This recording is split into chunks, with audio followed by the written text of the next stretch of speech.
Hello everyone, কেমন আছেন সবাই? আশা করছি সবাই খুব ভালো আছেন আর সুস্থ আছেন।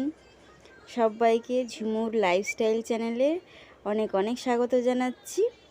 আর আজকে সকাল সকাল আমি ঘুম থেকে উঠেছিলাম, ব্রাশ করা হয়ে গেছে, এবার খাবো রসবড়া। কাল সন্ধ্যায় দিদি রসবড়াটা বানিয়েছিল, কিন্তু আমার খাওয়া হয়নি, সবার খাওয়া হয়েছে। আমার তো রাতে ঘুম আসছিল না রসবড়াটা খাইনি বলে, তো সেটাই এখন খাবো।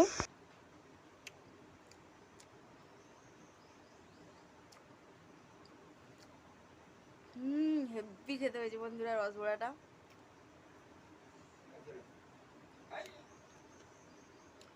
অনেকদিন পর রসবড়াটা খেলাম, খুব ভালো লাগছে, হেভি খেতে হয়েছে।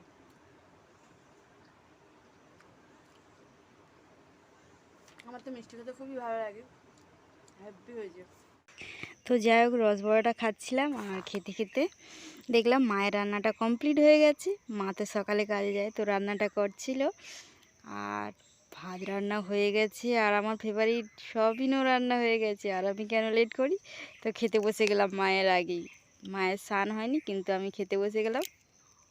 তো যাই হোক, সকালবেলা টিফিনটা করছিলাম আর এত চিল্লামিল্লি হচ্ছিল। বাইরে বেরিয়ে দেখি যে জলের গাড়ি আমাদের পাড়া থেকে অন্য পাড়ায় যাচ্ছে, কিন্তু আমাদের এলাকায় জল না দিয়েই চলে যাচ্ছে।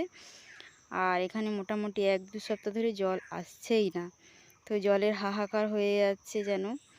তো সব মানুষ এত চিল্লামিল্লি, এত অশান্তি করে জল নিচ্ছিল, কি বলবো। তো আমরাও অনেক জল ভরে নিয়েছি।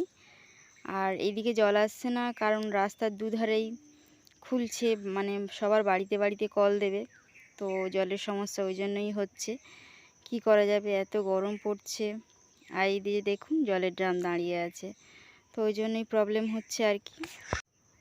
আর বন্ধুরা, এদিকে আকাশটাও মোটামুটি কালো করে আসছে, ঝড়ও একটু একটু উঠছে, তো মনে হচ্ছে আজকে বৃষ্টি হবে একটু।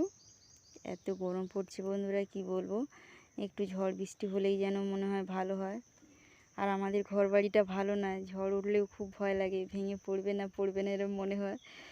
তো কি করব, মানুষের তো কষ্ট হচ্ছে, একটু ঝড় বৃষ্টি দিলেও ভালো হয়। তো জল ভরা হয়ে গেছে, এখন একটু ফোনে রিচার্জ করতে যাচ্ছি। আর ফোনে রিচার্জ করার জন্য কোথায় যাচ্ছি, আমাদের স্টেশনের ওইখানে দোকান আছে, ওখানে ফোনে রিচার্জ করতে যাচ্ছি। রিচার্জ শেষ হয়ে গেছে, আর ফোনে রিচার্জ না থাকলে আমার তো গান শোনাটা হবে না। তো যাই হোক, ফোনে রিচার্জটা করে আসি, আপনাদেরকেও নিয়ে যাচ্ছি আমাদের স্টেশনে। তো বন্ধুরা, আপনাদের সাথে কথা বলতে বলতে স্টেশনে চলে এসেছি। আর ওই দিকে দেখুন লেখা আছে এয়ারটেল 4G, ওই জায়গাটাতেই আমি রিচার্জটা করতে যাব, আমাদের স্টেশন থেকে নেমেই একদম। আর ওখানে শুধু ফোনে রিচার্জ করা হয় না, ওখানে মানে খাবারও পাওয়া যায়। তো বন্ধুরা, কথা বলতে বলতে চলেই এসেছি যেখানে আমি রিচার্জ করব। এটা একটা রেস্টুরেন্ট। তো দাদাকে বললাম, দাদার সাথে সাথে রিচার্জ করে দেবে। আর এখানে শুধু সকালের না, দুপুরেরও খাবার পাওয়া যায়, অনেক রকমের খাবার পাওয়া যায়। আর এখানে বাইক সাইকেলও রাখা যায়, যারা স্টেশন থেকে ট্রেনে ওঠে বাইক সাইকেল এখানে রাখে। এটা একটা গ্যারেজও বলা যেতে পারে, রেস্টুরেন্টও বলা যেতে পারে। আর এই রেস্টুরেন্টের কি নাম আছে দেখুন, শ্রীকৃষ্ণ হোটেল অ্যান্ড রেস্টুরেন্ট। তো এইখানে দাদাটা খুব ভালো। তো বন্ধুরা, আমি রিচার্জ করে চলে এসেছি, আর বাইরে প্রচণ্ড রোদ রয়েছে, প্রচণ্ড গরম হচ্ছে। আর আমাদের গরুগুলো কী করছে দেখুন, দুজনে একটা গামলার মধ্যে খাচ্ছে, কি সুন্দর দেখতে পাচ্ছেন, কি সুন্দরভাবে খাচ্ছে। আর এদিকে কুত্তাটাও ঘুমাচ্ছে। তো এবার স্নান করবো, অনেক বেলা হয়ে গেছে, স্নান করবো। আর কিছু জামা কাপড় কাচার আছে, সেগুলো কাচতে হবে।